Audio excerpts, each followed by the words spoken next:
topesi nzambe merci topamboli kombo na ye oyo asali biso lisusu ngolu ya kozala lisusu na présence na ye na kati na mokolo na lelo. Tozali na début ya semaine na biso parce que nous sommes lundi selon le calendrier que nous utilisons. Donc le lundi c'est le premier jour, bien que nous savons que le lundi en réalité ce n'est pas le premier jour. Quand cela ne tienne, mais tozali wana na cadre ya programme na biso Losako, spécial Losako. En réalité, ndenge tozali ko kumbela masolo, donc on se retrouve tous les jours impairs, c'est-à-dire lundi, mercredi, na vendredi, tozala na programme na biso Seigneur secours moi. Et le jour père, mardi na jeudi, nde tozala na programme ya Losako, Losambo pona Congo.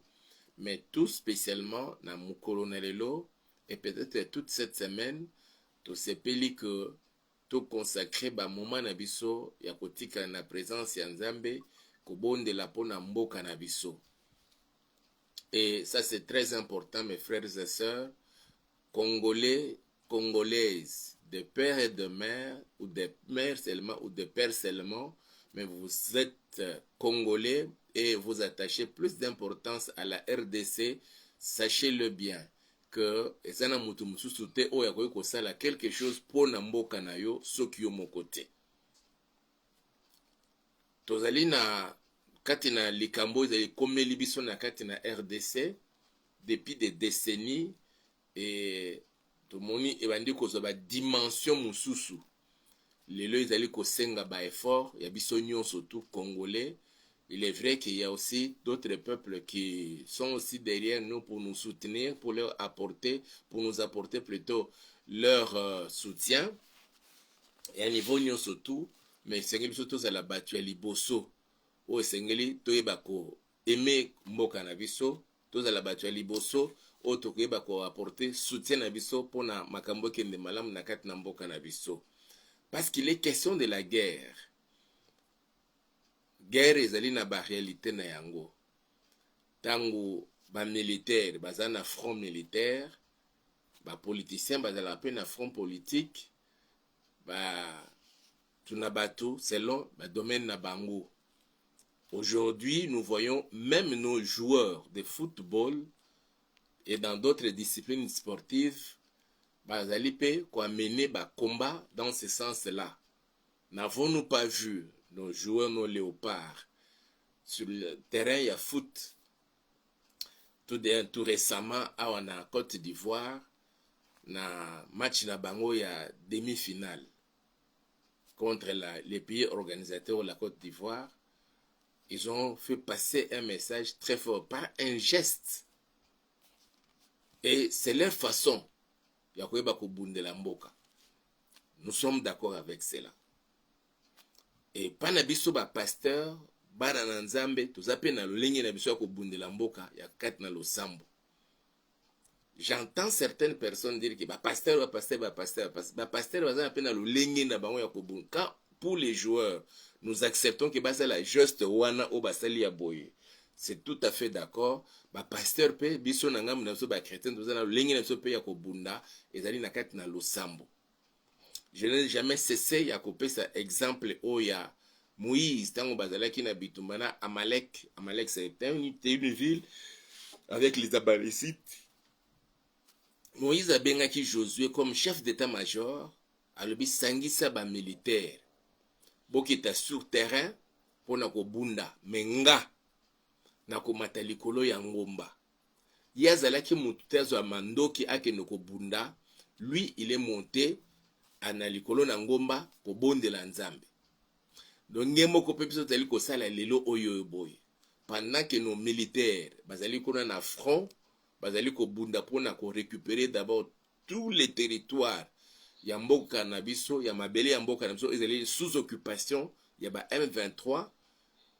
Biso pe na ngamu na biso lokola ba chrétien doli pe ko sala na olenge na biso. Tali ko mona pe population ndenge ba telemi lelo oyo boye, bazali ko mosala ba marche liboso ya ambassade. Et nos frères aussi de l'étranger au basali précisément en France tomoni pe ne ba telemi basali pe une très grande masse mobilisant des foules pona ko dénoncer likambo obo biso epai na biso tokotikala na kati na losambo.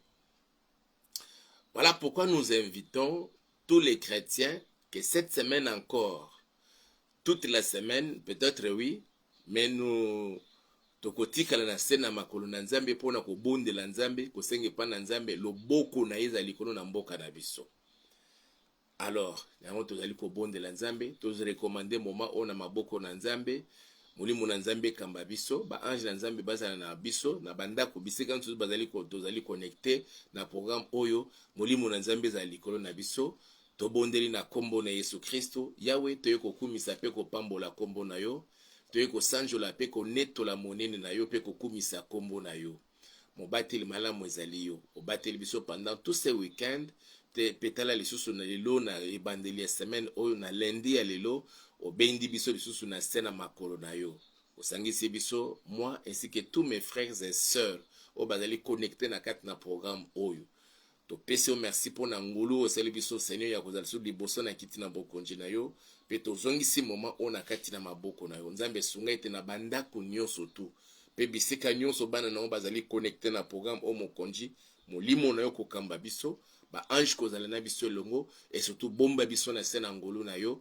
makila na kolo Yesu Kristo ebomba moko na biso na kombo na nguye ya Yesu Kristo na déjeu baplan nyonso tu ya satana ya distraction ya divagation ba pensée nyonso tu ya kokata courant bato bazala connecté te na brise yango na bengani yango mosika na kombo na nguye ya Yesu Kristo wa Nazareth tomitiki na maboko na papa salela biso ngolu na lisusu na moma oyo ngomona biso na moma ya mapamboli minene et surtout oyoka losambo ya moko na biso papa yoka mama oyo yoka papa oyo yoka elenge mwasi yoka elenge mobali même bana papa o bazali connecté na programme oyo yoka kolela ya ba congolais ze congolaises na moment o to komi seigneur pe opesa biso elonga to tatoli boye na kombo na nguye ya Yesu Kristo wazali mokonzi pe mobikiza nso to bondeli boye pe tolobi amen. Topesi to intitulé nani na biso ya lelo tolobi un complot international pour balkaniser la RDC, la RD Congo. Dieu, Nzambe na biso, est-ce qu'azali d'accord na yango? Texte na biso tolingi kotanga ezali na Isaïe chapitre 54. Naza na Bible avec moi ici. Ce qui pose na Bible na yo, zwa yango otanga elongo nanga, ou bien noter quelque part la référence biblique. J'ai lu la parole du Seigneur. Il est vrai que na référence au péché de Tolobi, Isaïe chapitre 54, à partir il y a 15e verset jusqu'au 17e. Mais à partir il y a 11e verset. Verset 11 jusqu'à 17, Tangi. Malheureuse, battue de la tempête, et que nul ne console. Voici, je garnirai tes pierres d'antimoine, et je te donnerai des fondements de saphir. Je ferai tes créneaux de rubis, tes portes d'escarboucle, et toute ton enceinte de pierres précieuses. Tous tes fils seront disciples de l'Éternel, et grande sera la prospérité de tes fils. Tu seras affermi par la justice, banni l'inquiétude, car tu n'as rien à craindre, et la frayeur, car elle n'approchera pas de toi. Si l'on forme des complots, cela ne viendra pas de moi. Quiconque se liguera contre toi tombera sous ton pouvoir. Voici, j'ai créé l'ouvrier qui souffle les charbons au feu et qui fabrique une arme par son travail. Mais j'ai créé aussi les destructeurs pour la briser. Toute arme forgée contre toi sera sans effet. Et toute langue qui se lèvera contre toi en justice, tu la condamneras. Tel est l'héritage des serviteurs de l'Éternel, tel est le salut qui leur viendra en 2 mois, dit l'Éternel. Lelo tozobonde la Nzambe. Mes frères et sœurs,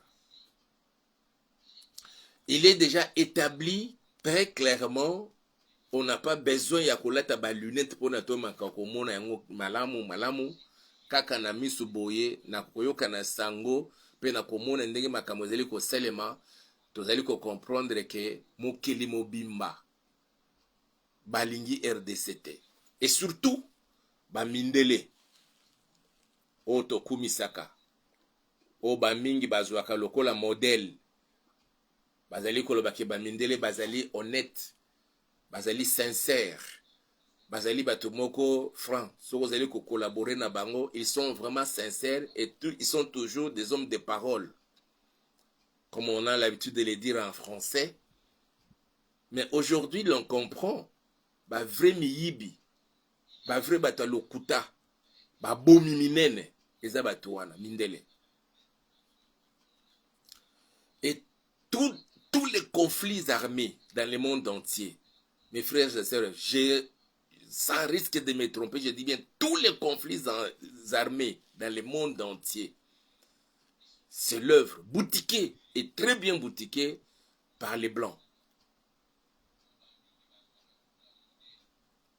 Ils veulent faire souffrir les Africains surtout. Ils veulent souffrir les anciennes colonies na bango. Et balingi jamais Afrique ezala libre. Balingi jamais ba pays au bango bazali ko taxer de tiers monde.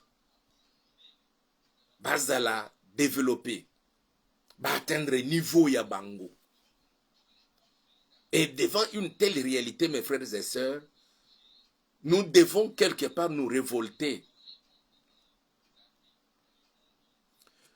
Bamindele, je dis bien Bamindele, Bangonyoso Bamindele, les Européens, les Américains, ils ne veulent jamais, Balingi Atam Kolomote, comment on a Afrique et se développer, et surtout, la RDC. Déjà en son temps, à peine que notre pays ait accédé à la souveraineté internationale, na indépendance. Nakati na clairvoyance na ye, le tout premier ministre Yambo Kanabiso, à la personne de Patrice Emery Lumumba, l'avait déjà dit. Il avait dit que le complot est déjà arrêté. Il y a qu'à balkaniser RDC. Déjà en ce temps-là, depuis 60. C'est-à-dire que dans les couloirs, dans toutes les rencontres qu'ils faisaient avec d'autres pays, ils avaient déjà su que Namitema ya Mindele, babande déjà ko préparer comment ya ko panzambo kanabiso. Ezalate na dimension na yango ya lelo yoboya 2 345 410 km². Et il faut qu'on panzambo kawana. Certainement qu'ils devaient peut-être regretter aussi que ceux qui allaient qui akoyeba depuis déjà conférence à Berlin quand ils discutaient la sort il y a Afrique, ils n'auraient jamais permis que la RDC puisse avoir cette superficie-là. Peut-être ils regrettent ça. Ou bien, Batuya Tawana, ils ont gardé ça, comme ils ont gardé et considéré la RDC comme un patrimoine mondial, où tout le monde peut venir et faire n'importe quoi. Prendre ce qu'il peut prendre. À l'époque, c'était l'EVA pour la fabrication des pneus et puis minéraux moussous, les cuivres et autres minéraux. Et au fur et à mesure, on commence à découvrir d'autres minéraux, le lithium, l'uranium, on découvrir les coltans, comment on appelle, colombo tantalite, minéraux surtout radium. Il regrette, il faut que tu prépares déjà un événement pour nous servir.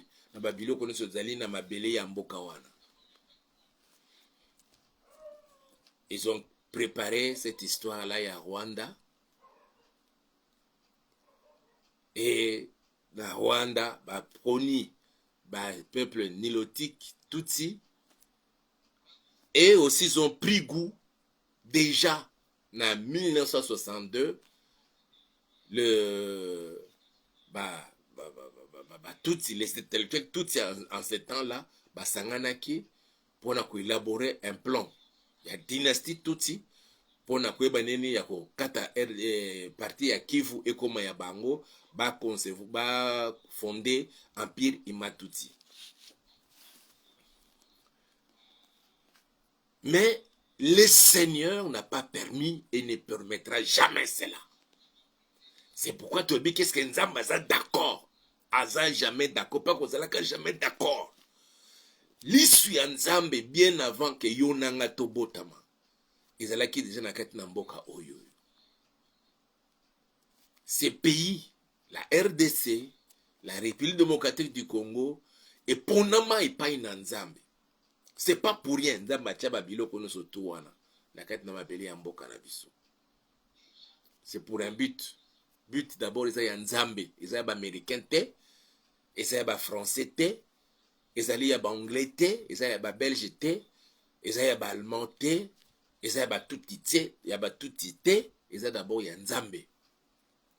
Je veux que nous puissions comprendre cela, mes frères et sœurs, et ça c'est très important. Tango ko sosola yango ko banda ko bonde la Nzambe comme il faut, et yebake nyonso ba koluka ko sala. Na plan ya Nzambe ekokisama jamais. Même si nous-mêmes les Congolais nous sommes distraits, je dis bien, même si nous chrétiens nous sommes distraits, c'est le plan qui ne s'accomplira sur le sol congolais et dans notre vie que les plans ya Nzambe. C'est pourquoi le Seigneur dit, dans verset 15 à Zoloba, si l'on forme des complots, cela ne viendra pas de moi. Complot nous so bazali ko sala ya ko panza RDC. Ezo ute panza mbete. Soki ute panza mbete, imaginez ce que ezo ute panani. Na sena mokili oyo, tozaka na batu mibale. D'un côté, il y a notre Dieu, de l'autre côté, il y a Satan. Alors, ces complots, puisque ça ne vient pas de Dieu, c'est que ça vient du Satan. Et tout homme qui entre en cadence, pour na ako qui s'appose, on a yeba kaza animé déjà moulimu ya satani la tiende. Nengo zomo na wana bakagame, basoda rwandais, ou bazana sol congolais, même les Américains qui viennent en appui. Ou ba pc bango déjà ba missile solaire wana, ba pc bango banani pour na détruire ba drone ya RDC. Ils sont animés par l'esprit de Satan. Puisque c'est le Satan qui les anime. Mes frères et sœurs, biso lokola bana na Nzambe, tokobonde la kanzambe, plan na bango ekokisama jamais. Na lingi pour te comprendre réalité moko. Nazoloba bien que Nzambe azoloba ke si l'on forme des complots, cela ne viendra pas de moi. Ah. Le reste là c'est il y a verset zolobelan. Arbi soki ba kosala ka ba complot ezo ute pa na ngate. Complot nini bako salaka ya mabe ya koboma ya kopanza ya koyiba. Et c'est lui qui conçoit ces complots là des missions ya satana oyo Jésus a expliqué que et pas na baye kole et pas na bato bazalaki liboso nena Jean chapitre 10 verset 10. Alobi les voleurs ne viennent que pour dérober, égorger et détruire.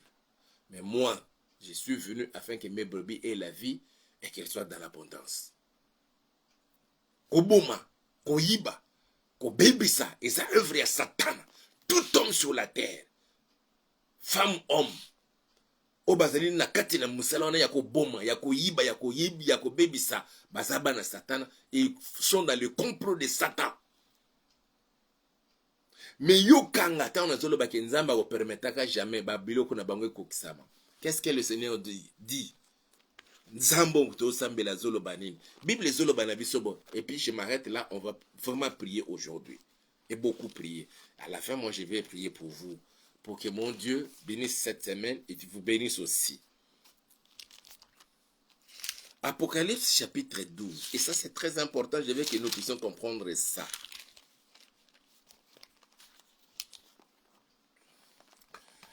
Dans le chapitre 12 d'Apocalypse, Tobandi lecture nous soit parti au 7e verset.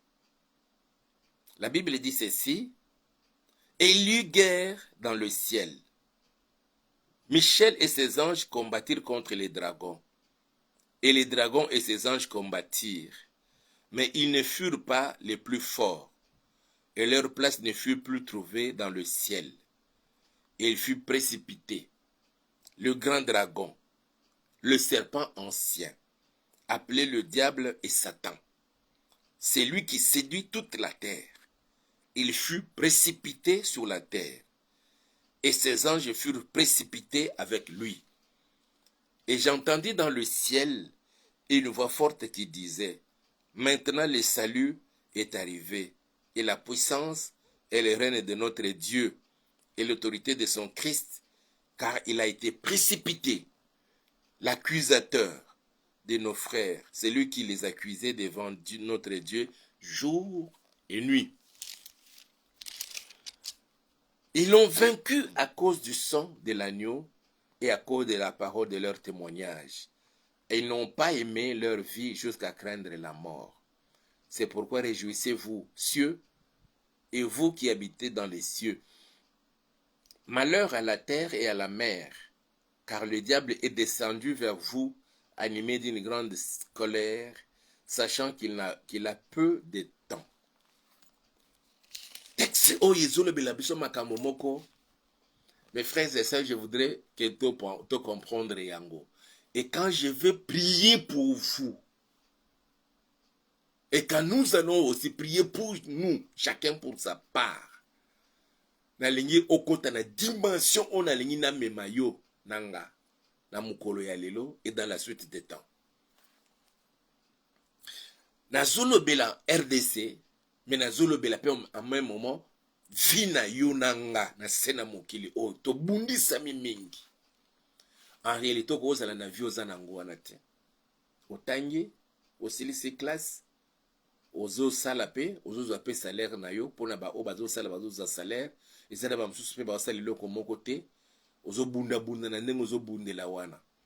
Mais en réalité c'est pas la vie que tu devais avoir et mener sur la terre. Je veux bien que nous puissions comprendre cette réalité, cette vérité biblique. Oyo nzamba azali ko sala na kati na bomo na biso. Obali kobota ezoya te mususu pona babota ifu bazala libanda ya libala. Et ça c'est très grave. Complot ya bara Satan. Complot zo salema na zongi na cadre ya RDC na kozongi la pe na cadre ya Yomoko en particulier na kati na libota na yo. Na cadre RDC il faut tout boma ba congolais nyonso surtout pas seulement na partie est ya RDC province orientale nord Kivu sud Kivu Maniema Katanga et partie Nambujimai non mais pour na bango RDC mobima je disais na ba émission mususu te ko sala la fois passée na bande kolanda une séance de délivrance dans une église camerounaise. C'était une vidéo que j'avais vue il y a quelques années passées. Dans le service, la délivrance, il y a une maman qui était tombée sous le coup de la puissance du Saint-Esprit et les démons commençaient à parler. Les démons bandi kolobake complot du salemake. Il faut na Afrique noire, en commençant par l'Afrique centrale, il faut que le président continue sur base de la Tutsi pour na éliminer ba Mutu, ba éliminer ba Hutu na ba biso ba Bantu. Et face à ce complot, mon frère, ma soeur, parce que cela a été révélé dans cette église-là pendant la prière dans un service dit de la délivrance d'une maman, et le pasteur a demandé à l'église de prier pour annuler le programme wana. Plan wana ya bana Satan. Mes frères et sœurs, depuis ces jours, pas seulement pour la RDC, mais pour l'Afrique noire, Planio Sotona et Koko Kisama Kalisusu jamais. Au nom puissant de Jésus. Mais les métés, baza toujours wana. Et surtout, les Américains, les Européens, en l'occurrence les Français, les Belges, les Anglais, les autres là, bazolinga ba semer trouble. Na kati na trouble wana bato na bango bazo tokaka ba minéraux bazo kende na mpona batonga bamboka na bango. Mais tozondima ke tant tokomi Nzambe fa confondre les Américains qu'ils savent qu'ils ne sont pas les maîtres du monde. S'ils ont bien sûr tuna bango bazali ko utiliser sur l'Afrique entre autres bazali ko utiliser Paul Kagame ici à côté ici bango eloko wana, Paul Kagame n'est pas le seul azali ko travailler avec d'autres personnes. Nous savons qu'ils sont même ici à Kinshasa. Mais Nzambe azali ko permettre depuis longtemps non, ils ont commencé à faire ça pour na kuluka ko balkaniser mboka na biso bazoko tetina pa basango. Mais biso zobonde la Nzambe, Nzambe ya lola. Makamnyuso bazali ko sala et ko bongwana. RDC va se lancer jusqu'à connaître son développement, un boom économique.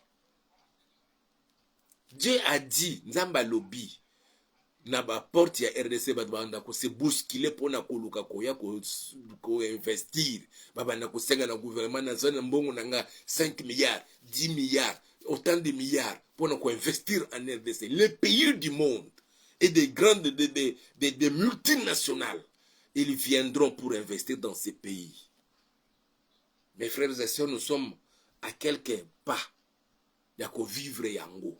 Mais pona sekoyo ko vivre yango malam ngana yo na cadre ya bitumba na biso tango ba soda na biso mampinga na biso bazana bitumba na moment biso tozali aboy bango bazolela na bandako te biso tozolela na bandako bango bazali libanda na bandeko na biso ba wazalendo basi na mibali bazali lisanga bazobunda pona mboka pona babenga na munguna ba terroriste ba M23 ba RDF ba binga na bango. Curieusement, quand on capture et ceux qui tombent meurent, on retrouve aussi les corps des Français, des Américains na kati na bango wana. Nous déclarons tout celui qui foulera les sols congolais dans le but de tuer un Congolais, qu'il ne sorte pas du sol congolais, qu'il meure à Koufa, Azal américain, Azal nani. Et nous apprenons maintenant déjà, Grande-Bretagne, Angleterre, azali déjà kotinda ba migrants na yowana na Rwanda. J'ai appris que bazoli ngabate na même ata na Brazzaville na mabele oyo Kagame sombaki na Brazzaville abo. Avec l'intention ya koya ko envahir mboka na biso. Mboka oyo parce que ça ya Nzambe. Ba ange na Nzambe ilongo na ba mampinga na biso ba batela ba frontière nyusu tout. D'abord na partie na Nord Kivu esika bitumba ezali ba o nyusu ba kotaki na soki balingi kobima na kimia te ba kokufa bango nyusu tout ndenge bandeko so balobaka ba kokoma engrais chimique na kati ya mabele pona sima ya bitumba tango kosila balona sekoyo biloko ebota malamu masango ba pomme de terre pona tolia epesa santé. Nzambe n'est pas d'accord. Nzambe za d'accord tena bango na plan o bazali koluka ya koboma ya kobebisa. Il est vrai qu'il a permis à un moment donné nos morts. Le sang parle. Makila et Lobaka. Mungongo ya makila ya ba Congolais. Ils ont continué ko gange pa na Nzambe. Et Nzambe alembi andimi siko asala musala na ye. Mes frères et sœurs, tokolobelaka yango to continue même atalobi mais tozo bonde la Nzambe. Le diable pour na ko réussir na kuna ye na nzela ya ba américains ba occidentaux bango nyoso tout wana anglais français tout et tout et entre ses servants ya Kagame na ba rwandais pour na koya ko bundisa mboka so puis ba réussir na kuna bango bazali kokotela même bande connaissance ba congolais. Mais bazali kokotela loko moko ya haine tribale.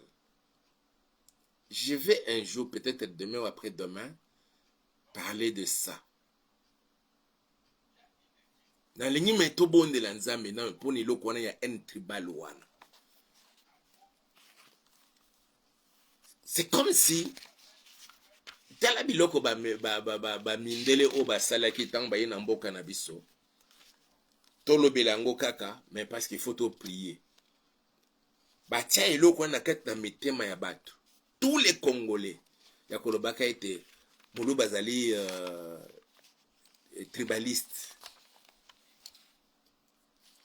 eloko wana ya un tribal pour nous séparer pour nous séparer pour nous diviser tolinga na te kati na biso pe tolinga baluba te comme ça soki mulu bakomi mokonzi toza na facilité ya kokombattre ye et yango esalaki même jusqu'à aujourd'hui eza na bato mosusu na lupango nalingi baluba te. Il est vrai que moluba c'est un vantard, ça c'est dans leur nature, leurs caractéristiques, mais ils sont vivables, non?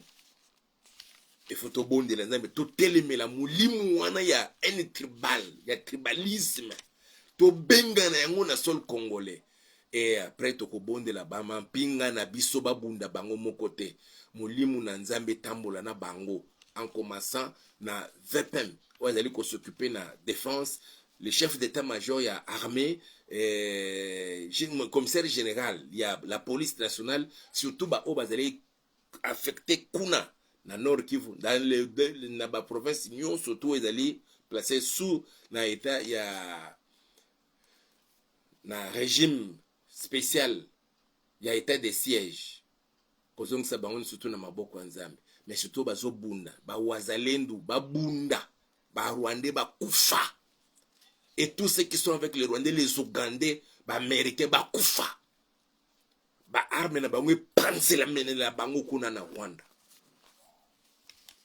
da ba dépôt ya ba arme sika ba changwa na bo mote pela nzamba yoka yonanga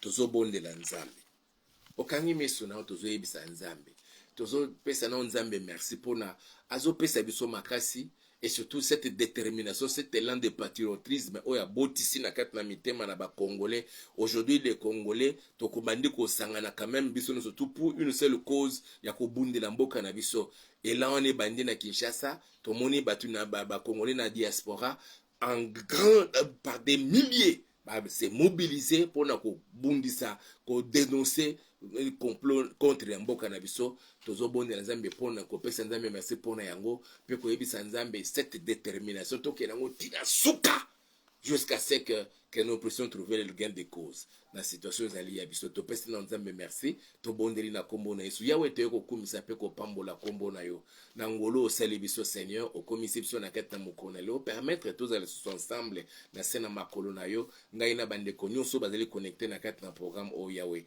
kombo na pambola me kumisa mesanjo la maneto lama parce que ozali nzambo obongi na lokumu obongi na kembo obongi na masanjoli pambola mana o mo santu na lola. Merci Seigneur na moment auto komi na kati na mboka na biso République démocratique du Congo na lolengo zeli ko botisa bolingo wana nzambe ya mboka na biso Seigneur katikati na biso ba congolais ezala auto zwami awa na kati na mboka na République démocratique du Congo en commençant par Kinshasa ezala pena ba oba zwami na mikili na ba paya kuna ne ulbaka na diaspora papa komono epambola mesanjo lama na kombo na nguye ya Yesu Kristo wazali mokonje pe mobikisi na biso to bondeli boye tozo kende ko bondela nzambe tozo ebisa nzambe oyo nyonso monguna satana azali koluka kosala na kati na mboka na biso azali koluka ko diviser biso pour que to simana na maboko te to bundela mboka na biso azali ko semer mulimo ya un tribal tozo kena ko telemela mulimo wana ya tribalisme to un tribal na kati na mitema na biso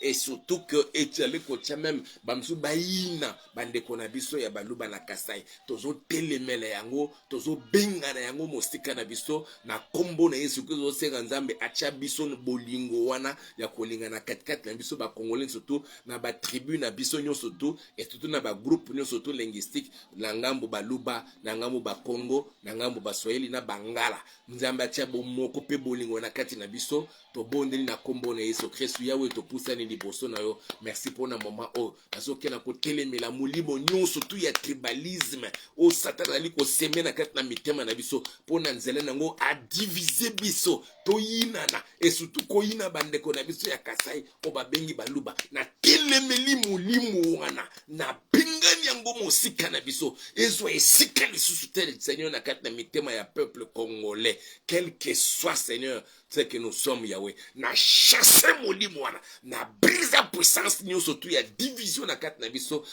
en semant la haine te bal o satana tchaki na mitema ya ba ebele ya ba papa ya ba mama ya ba jeune fille ya ba jeune garçon na détruire wana na bimbisi yango na kombo na nguye ya Yesu Kristo na ono sozoko luka ko kabola biso pour que Satan soit esika a régner na quatre grands groupes linguistiques ya mboka na biso baluba ba Congo ba Swahili na Bangala na telemeli nyonso tu ya satana na bibisi yango na kombo na Yesu Kristo nzambe tika ete molimo na papa elata biso osopa bolingo katikati na biso pe bomoko na kati na biso Seigneur na tango tokomi mokonzi otozo bundisama epana mungu na satana akoti na kati na ba Rwanda na koti na kati na ba Américains les occidentaux papa que to simba na moko na moninga pour que to bunda bitumba o mokonzi pe tozo elonga kote pai na yo papa merci parce que zo kabiso pozo sala koleka même ozali kosenga kote pai na yo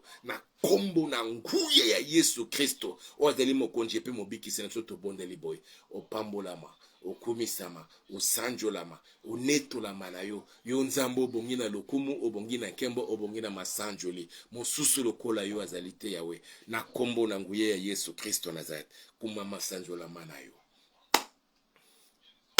tozo kende ko bonde la nzambe ozo ibisa nzambe plan nyonso tu ya mungu na Satan ya koluka ko panza to ko balkanize mboka na biso bakabola mboka na biso bazwa eteni bazwa Kivu ba annexer yango na Rwanda pona basala empire ematutsi en créant cette tribu imaginaire ya Banyamulenge tozo kona ko telemela yango ozo tatola ozo ibisa nzambe mboka oyo kozalaka jamais balkanize mboka na biso ko bako kabola kango taiteni moko te bako katango ba annexengo na mabele ya mboka mususu to bondeli na kombo na Yesu Kristo alleluya nazo telemela molimo nyonso tu ya balkanisation o ezali ko lata nzoto na kati na mitema ya ba ebele na kana ba Rwandais na ba Ugandais ba mboka mususu papa o bazali ko prêter main forte na Rwanda pona koluka ko panza mboka na biso bakata eteni ya mabele ya mboka na biso na Kivu ba annexengo pona basala empire ematutsi nazo baby sango nazo telemele yango nazo binga na molimo wana ya balkanisation au nom puissant de Jésus nazo tatola mboka nanga eko kabwana katamukolo moko te ata un seul centimètre ya mabele ya mboka nanga bakozwa yango te ba annexe yango na Rwanda même s'ils avaient déjà placé les bornes déplacé les bornes anciennes basali ba bornes supona ko récupérer mabele ya mboka nanga nzambe kokokisa maka jamais quelles que soient les armes sophistiquées soit-elle oyo ba américain va fournir na Rwanda oyo ba anglais ba pesi na Rwanda et le président polonais l'a même déclaré ba sangana armée ya OTAN pona ko apprêter mais forte na armée ya Rwanda ba kota na mabele ya mboka nanga nzambe ba ko gagner bitumba wana te nazo tatola échec na bango na BBC mistala na bango nyonso tu na kombo na nguye ya Yesu Kristo na o nyonso ba koluka ko sala Seigneur et ko se solder en échec cuisant au nom puissant de Jésus-Christ parce que lobaki yango yawe yango to BBC misala na bango nyonso tu to détruire ba force na bango ba pesa ba missile sol air na Rwanda ba pesa bango ba missile patriote o yako bebisa nzambe ba avion na biso de guerre yako luka ko bebisa Seigneur ba drone ya mboka nanga papa nyonso ba koluka ko sala et ko se solder en échec parce que oza d'accord na bango te na plan na bango yako balkaniser mboka nanga na kombo na Yesu Kristo soldats nyonso tout étrangers en commençant par les soldats rwandais, ougandais, kenyans, soudanais, ezala américains, ezala français ou tout autre militaire d'une autre nationalité qui foulerait les sols congolais avec l'intention ou apporter leur appui à l'armée rwandaise pour na koluka ko yako bomba ba congolais ko ipie ma bibozi ya mboka nanga pour na koluka ko balkaniser mboka nanga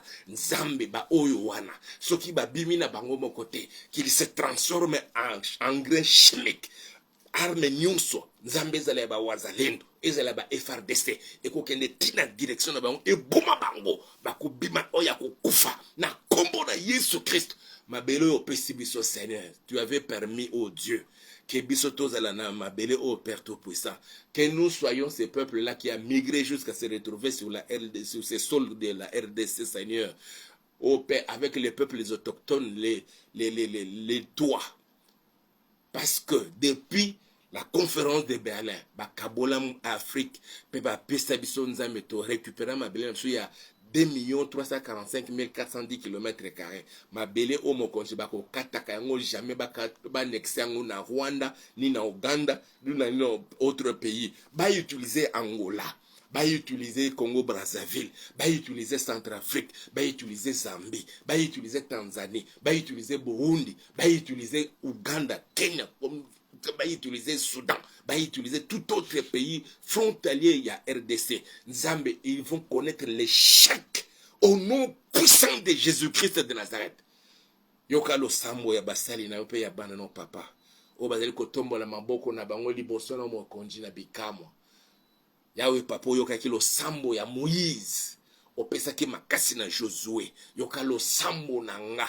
Yoka lo sambo ya bana na yope ya basali na yo. Opesa makasi na VPM na biso Seigneur ya défense.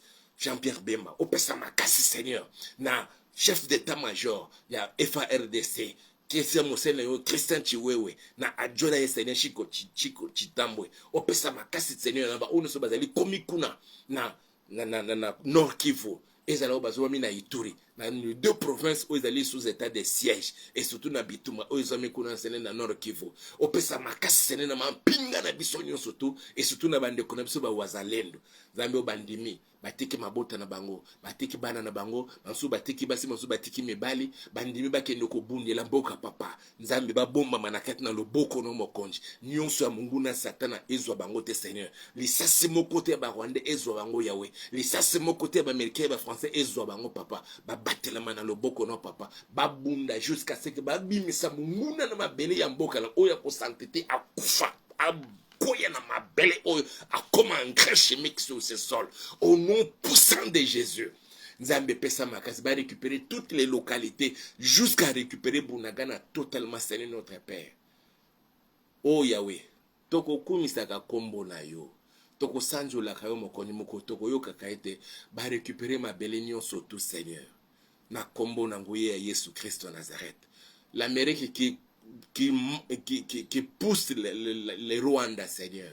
Nzambe ba connaître l'échec. Si l'ont connu, na bambo comme ça ba connaître un peu na RDC oyo.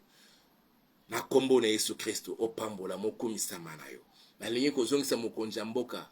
Président Félix Tshisekedi na kata maboko na yo, abomba manase na ngulu na yo, yena libota ne mobimba. Nazali kozongisa bakonzi nyonso Seigneur oyo tomboli. Nzambe ba bomba manakati na loboko na yo. Na moment otokomi mokonzi, bundela biso bana na o papa, bundela basali na o Seigneur, bundela bana na o mokonzi, bundela peuple congolais Seigneur notre Père. Et surtout parce que yondo cham bozunyo surtout na mabele ya mboka oyo. Pour que Congolais a bénéficié na yango, Congolais a souffert pour na yango, Seigneur. L'heure est arrivée, papa, pour que le peuple congolais puisse en jouir. Voilà pourquoi, Seigneur, nous avons nos yeux tournés vers toi. Le sang congolais a longtemps coulé. La voix du sang, je sais que ça crie jusqu'à toi. Si tu avais revendiqué, Seigneur, la mort de Caïn, pourquoi ne pas le faire aussi, Seigneur, la mort d'Abel que Caïn avait tué? Jusqu'à ce que tu es venu interpeller Caïn. Pourquoi ne pas le faire aussi pour la mort de tous ces Congolais et Congolaises qui sont tombés, papa, tout simplement parce que les Rwandais, les autres peuples sont venus pour juste chercher à piller, Seigneur, les richesses que tu as mises sur le sol de ces pays, papa. L'heure est arrivée, Seigneur, pour que le peuple congolais vive mieux sur son pays, dans son pays, sur son sol, papa, qui nous ont légué nos aïeux. Et c'est là pour la gloire de ton Seigneur. au nom puissant de Jésus. Parce que vous êtes d'accord, si l'on forme des complots, cela ne viendra pas de moi. Ndenge ba former ba complot, c'est ya ko balkaniser mboka na biso, ya ko créer implosion na mboka na biso, yango ute pa note, yango to tatoli e ko kisa maka jamais. Na kombo na nguye ya Yesu Kristo, ozeli mokonje pe mobiki sina tuto bondeli boy. Na lengi ko zongisa na libos na maboko no papa bande konyo surtout ya basina ya mibali. Oto sambeli na baona kati na mokono na bisika no so bazomi nzambe. To yebi ke mokonji ndenge bazobundisa biso na kati na mboka na biso na RDC balingi kimeza te balingi to pambola mate balingi makambo ke liboso te balingi RDC se développer te balingi RDC a exploiter ba pétrole na été a exploiter ba gaz na été a exploiter ba mine te ezala kaka pona bango nzambe de la même façon aussi balingi te ndeko oyo abota na libala na ye balingi te ndeko oyo abala na kati na bomo ine balingi te ndeko oyo azo musala ya malonga na kati na bomo ina ye atangi ya Seigneur yakone ko zongisa bana na nyonso na kati na maboko no papa. Plusieurs seigneurs bazali na sena kuya mungu na satan baso bundisa ma chaque jour na ban démon na ba bando ki bazali ko surveiller bango de près pour que ba se développer te seigneur ba vivre bolam te na sena mokili o na telemeli milimo nyonso mabiwana na bingani bango mosika ya bana na yo na kombo na Yesu Kristo ba nyonso bazali ko bika na kati na kobela na kati na mitungisi na kati na mamika katano na pengani milimo nyonso mabiwana na kombo na nguye ya Yesu Kristo Nazareth loboko no papa sembola yango likolo na bomo ya ndeko na ngai mwasi likolo na bomo ya ndeko na ngai mobali et surtout Seigneur o visiter na basali na mokonji na kemo na ngonga oto comme mokonji nous n'avons que toi et nous tournons nos regards seulement vers toi. Tout complot contre ma soeur, tout complot contre mon frère. O bandoke libota na ye. Basangana oya babisika no surtout altambola alekana alala yawe basangani papa pona ko bundi sabana no mokonji. Complot na bango no surtout na tatuli échec na bango au nom puissant de Jésus-Christ de Nazareth. Ba nyonso bazali ko tanga ba kombo na biso na présence de Lucifer. Nous avons vaincu Satan le diable. Nous l'avons déjà vaincu. Natatoli. Nzambe parce que si tolongi les serpents anciens, les grands dragons, le diable est Satan, ba démon bazanin, bandoki bazanin, bazelo côté Seigneur, bako longa bisote, bako longa ngate, bako longa ma sœur te, bako longa mon frère te, natatoli bi kamwa na yo mokonji, na bomo ya bana na moko na moko papa, au nom puissant de Jésus. Que tous les malades soient guéris au nom puissant de Jésus. Reçois maintenant ta bénédiction. Reçois la grâce de mon Dieu et qu'elle te visite maintenant. Au nom puissant de Jésus, je te bénis.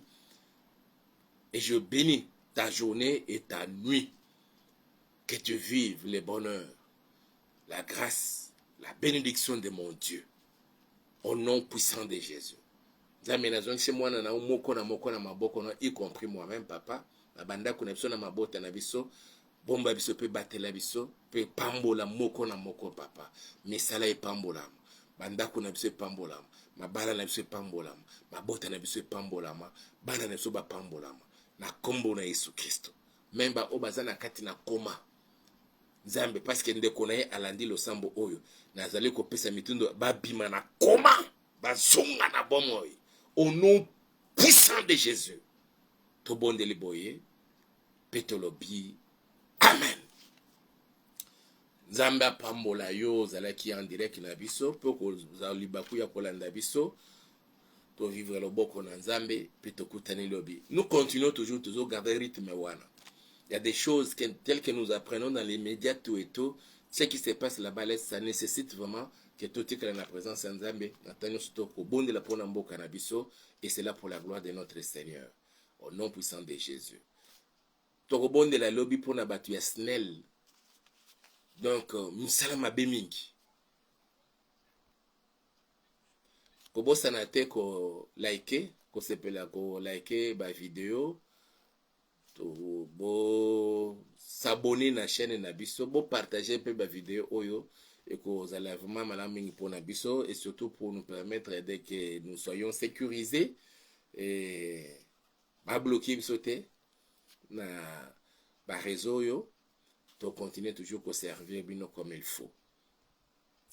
Nous sommes aussi en train d'organiser des prières d'abord pour les pays, et nous les faisons tous les lundis, désormais, à partir de 9h jusqu'après 15h. Nous allons se retrouver dans le jardin botanique de Kinshasa. Si tu veux te joindre à nous, tu viens te joindre à nous le lundi. Aujourd'hui, nous étions là. Nous serons encore le lundi prochain. Cette semaine, nous serons encore là le jeudi. Jeudi à partir de 10h. Pour nous retrouver facilement, vous verrez sur la table où nous serons là, nous mettons le drapeau de la RDC. Donc, si vous voyez le drapeau, parmi ceux qui viennent, il y a plusieurs personnes qui viennent là. Mais pour nous identifier ce qui est aux là, tous autres drapeaux, et à la fin, nous prions pour nous-mêmes. En tout cas, soyez le bienvenu. Tant aux akoya, ceux qui ont massimi no motemo ya pour te joindre à nous. Tant aux oya n'entrée au foot 2000 francs na yo. Bato bazoya lo sambo bazale ko foot à 2000 francs. Mais ce qu'on visiter côté la tourisme, on au foot à 2500. Donc quand tu arrives à l'entrée, tu payes 2000 francs au côté. Au localiser biso seka to kozala. Au pono mona kaka net au tcha drapeau. Pour le baquet, tozo bonde la pona mboka na biso. Sinon botika na kimia et tokutani lobby na 23h toujours na cadre ya programme na biso. Totikeli toujours to bonde la pona mboka na biso, to bonde la pona bakumba konzi mboka, to bonde la pona makambo kende malamu. Toko continuer ko tatola ba américain ba kolonga te, ba sala nyoso tu ba kosala ba kolonga te, nzamba pesa biso elonga na kati na mboka na biso. Amen.